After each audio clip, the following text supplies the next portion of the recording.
When I first heard this phrase, I immediately thought about the frustration learners feel when vocabulary exists, but confidence completely disappears. Exactly, Annie. Many learners memorize hundreds of words, yet when the moment arrives to speak, anxiety blocks fluency and silence takes control.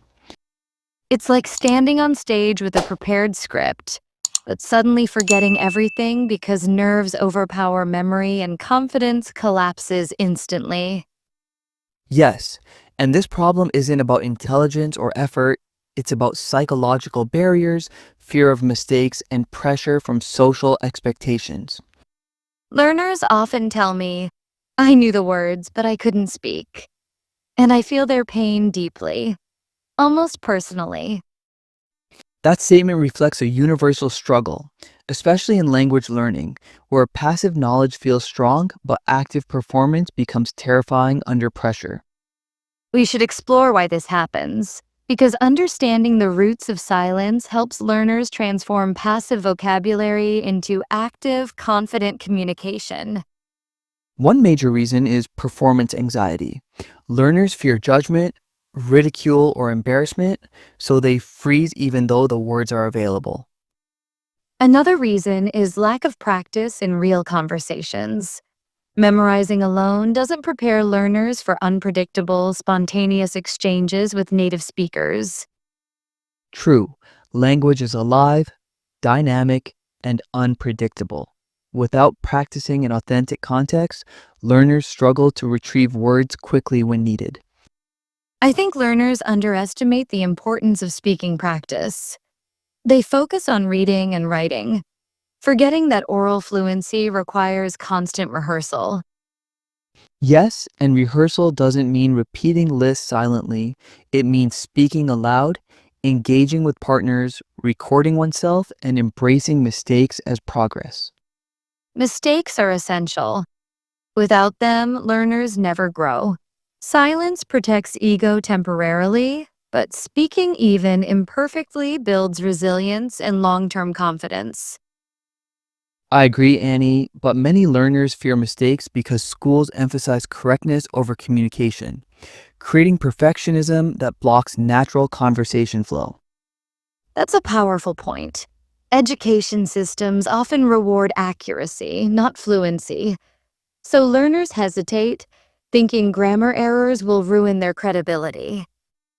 Yet in real life, communication matters more than perfection. People forgive small mistakes if the message is clear and confidence shines. Exactly.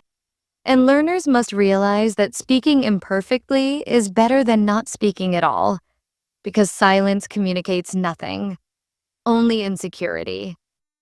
So the phrase I knew the words, but I couldn't speak reflects fear, perfectionism, and lack of authentic practice opportunities. Yes, but it also reflects emotional vulnerability. Learners feel exposed when speaking, as if revealing their identity through imperfect language performance. That vulnerability is real, but it can be empowering.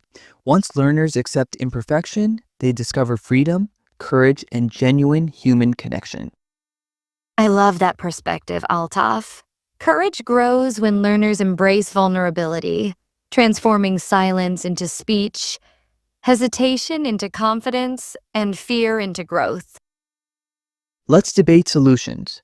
Should learners focus more on vocabulary expansion or on practicing fewer words actively in real conversations daily? I argue for active practice.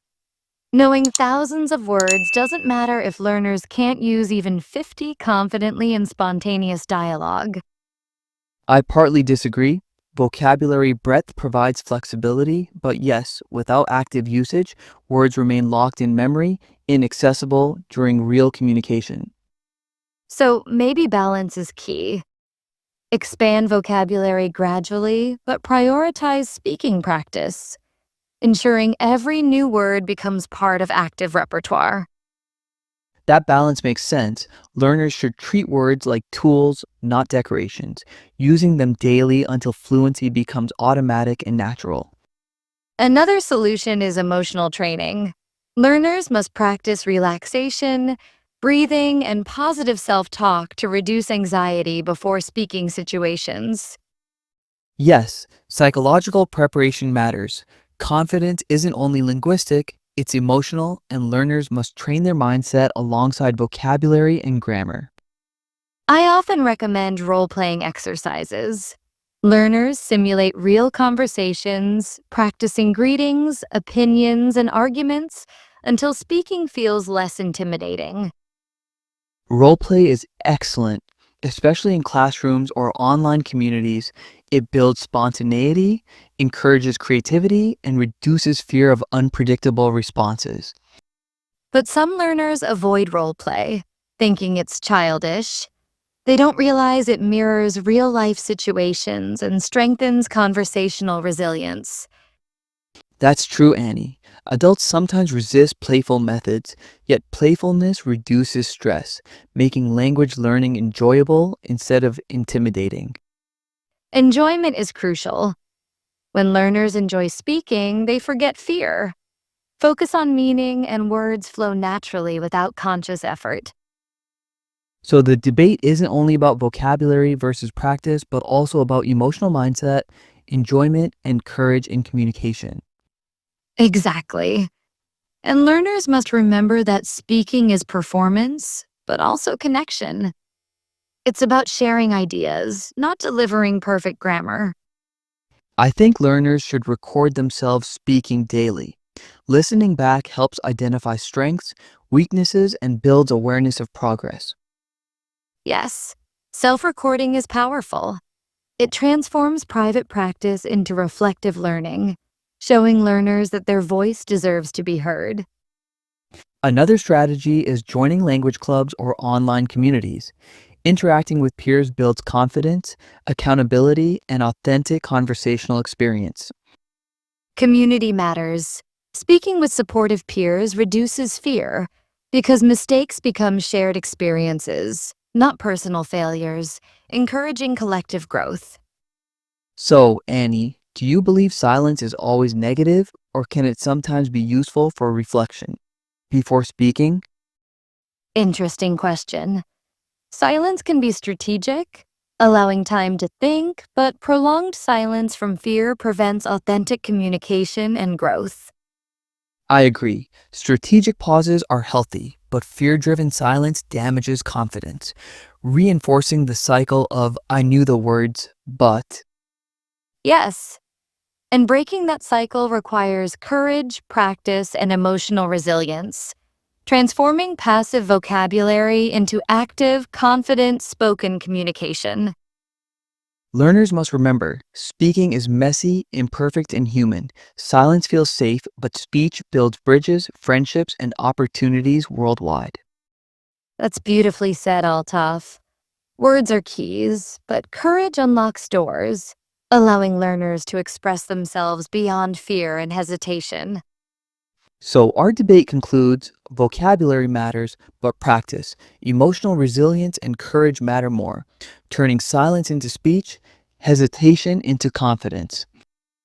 Yes, and learners listening today should remember, don't fear mistakes, embrace practice, and speak, because silence communicates nothing but insecurity. Together, Annie, we encourage learners speak boldly, even imperfectly, because courage transforms passive knowledge into active, confident, meaningful communication.